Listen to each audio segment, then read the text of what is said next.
get it off. On We the could phone. go a lot of places with that. Okay. Go ahead. You're going. Mm-hmm. Hey, I'm Renee Teague. I began my life as a school teacher. I have a bachelor's degree in early childhood education and a master's in education as well. I taught grades 3 and 4 for 10 years. And then I stopped working and stayed at home with my daughters for about 12 years. I went back to school. I have a Master of Divinity and a Master of Arts in Christian Education. And I'm currently the pastor of a local church. Been married to my husband, Andrew, for 33 years. And we have 4 daughters. My first 2 daughters were born while I was teaching school, and then my 3rd daughter, Sally, was born the year that I stopped working and stayed at home with her. Her younger sister was born a couple of years later. When Sally was born, we brought her home from the hospital, and she screamed all the way home. And we knew that Sally wasn't quite like the other babies had been. Sally was always happy to be at home with me. She was just a delight. She was this perky, cheery little baby. But if you tried to take her anywhere, she became upset. Sally did okay, you know. She went to dance school, she went to school, she hung in there through things. There were some moments that I look back on now, and I remember, you know, we drove on a road trip and had car trouble, and 5 of us handled it just fine, and we're working our way, you know, to get back home, and Sally got so upset that she got sick at her stomach and was sick that night. She just couldn't handle the changes. We made our move from Middle Georgia to Virginia, and she started school and everything was going along okay, you know, okay for Sally. She always had some problems with stuff, but she was coping. She taught herself how to ride a unicycle with an old broken hose cart, and she just decided that's what she was going to do, so she got out and she learned how to ride a unicycle, and because of that, her 4th grade teacher placed her in the gifted program. It was a great year for Sally in the 4th grade. And then the transition to 5th didn't go quite so well, and there were problems with children at school, and there were problems with the school teacher, and it was in that year that September 11th happened, and though we didn't stay obsessed with that in our home and watch the news all the time, Sally became completely focused on the bombings, and so we would go to football games, and Sally would duck when planes flew over.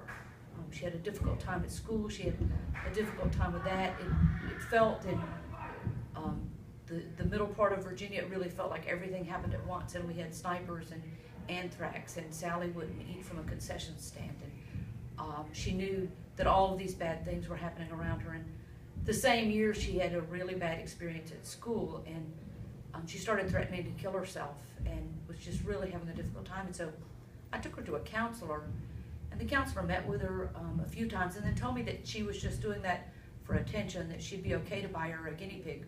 And so I did. We had Cole and Dandy, the guinea pigs, for several years. It didn't really fix anything, and the counselor didn't tell me that Sally was pulling her hair out. Sally had trichotillomania, which is one way of dealing with the anxiety disorder that was really always present. I didn't find out that she was pulling out her hair for a few years, and her sister became a hairstylist and told me about it. Within a few years, basically, she had to pull her hair up from all the sides to cover the increasing bald spot on the top of her head. Well, she made it through high school. She was in the marching band. She played the tuba. She's a real smart person, very gifted, you know, perfect pitch. She could play without practicing, all those kinds of things. She had a boyfriend. That boy next door came over, and they started dating when she was 15. Looked like a Barbie doll when she went to prom, all those wonderful things. Well, she finished high school and tried to transition into college, and the boyfriend helped her with some of those things, but the world started getting really, really difficult for Sally. And, you know, we tried to talk about things and tried to help her. The hair pulling had gotten substantially worse, so that she was wearing hats much of the time. And then she'd gotten her little part-time job working at Arby's. She moved from that to Walgreens. She was a nationally licensed pharmacy tech working at Walgreens. And she went to a party and was assaulted at the party. I'm not sure whether it was a physical assault or simply a verbal assault, but that was the push that pushed her from pulling hair to cutting. And she became a cutter, and the boyfriend that she had been with at that point for 4 years left her over her being a cutter, and the world just started coming apart on all sides at that point. And so I started scrambling to try to find what she needed, and I called and I called and I called and I called. And I finally found a psychiatric nurse practitioner that would see her. And so we started seeing her, and she recommended a therapist, and Sally started seeing the therapist. And I thought, well, things were gonna get better, but I still really didn't know what I was doing or how to help. And within 4 months, they had prescribed this many medicines. I know I lined them up on my dryer, and there were this many prescriptions. I had calendars where I had written increased by a half a tablet, increase, decrease, decrease, trying to take her on and off and on and off and on and off. And of course, this was chaotic for Sally's little system, and it was just a mess. And so in January, at the end of January, she attempted suicide. We had been checking on her and checking on her and checking on her. And I went upstairs and went in the bathroom, and she was sitting on the floor with blood everywhere, where she was cutting, and she had her trazodone, her most powerful med, with her, and she was planning on taking it. So I scooped her up and said, I've got to take you to the hospital. I don't know what to do. And her older sister said, you know, that won't go like you think it's going to go. But I didn't know what else to do. So I took Sally to the hospital. I had called, and the answering machine told me where to go. So I went to that hospital. Come to find out, they hadn't updated their answering machine, so the people that we'd been seeing weren't connected with that hospital anymore.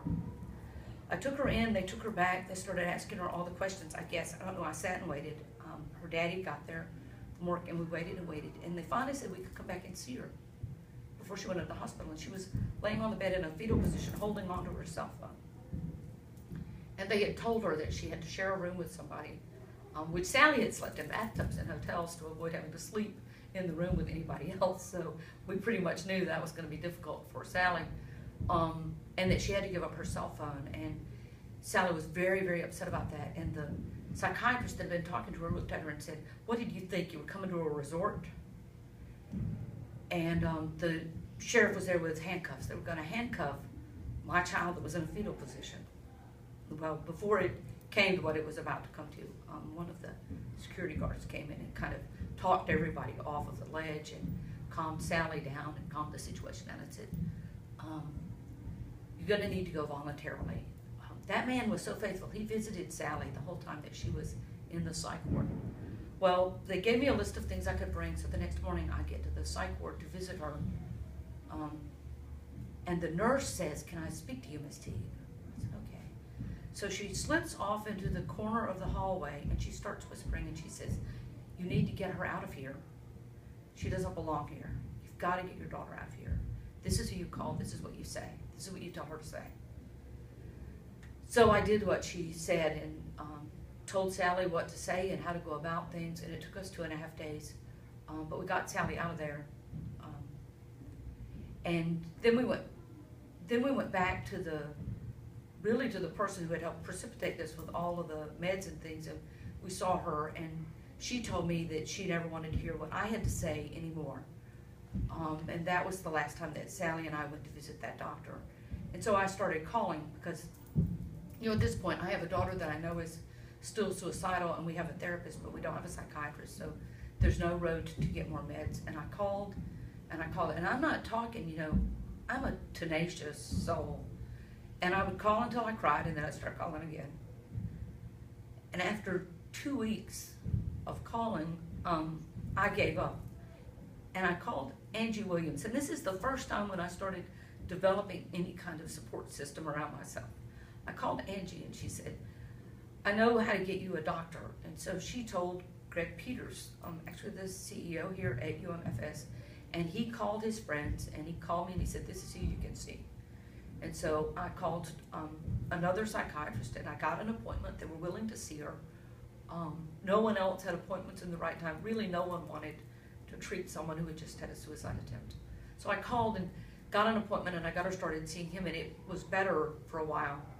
But Sally had known at the very beginning of our psychiatrist hunt who she wanted to see.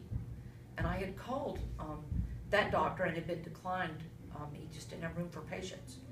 Well, we started seeing the other doctor, things were still unraveling all around us. Sally totaled a car and went in through the trauma unit, and we did that whole routine. She was still trying to go to school, and that wasn't working. We had all of those things happening.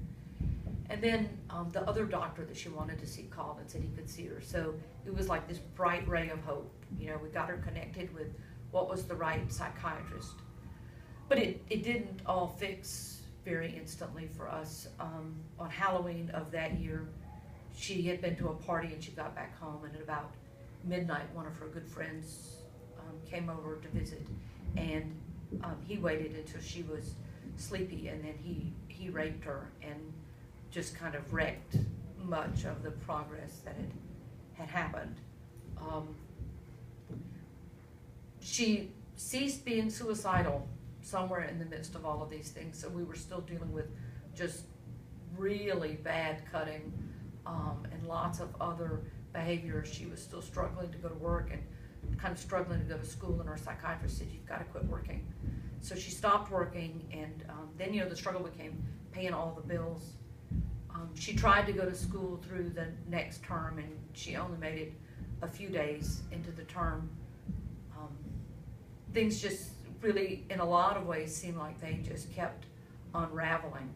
But we had developed some helps around us, so really the family was doing better. Sally had moved into her own apartment.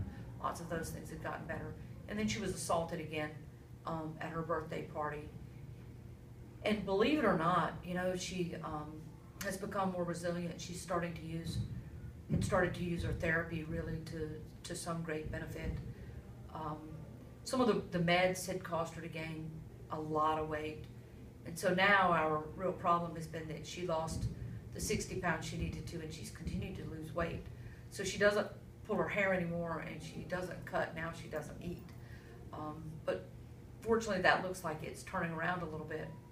And through it all, you know, the biggest difference for me was finding people that I could talk to about it, finding out that there were people who had been where I am, there were people that had resources, there were people to support us during the difficult weeks, and we hang on to hope. We hang on to hope. This week's a good week. And so this week, we're gonna enjoy it. Nobody really knows what tomorrow is anyway. And for Sally, we're gonna stop the stigma and break the silence, because it's time.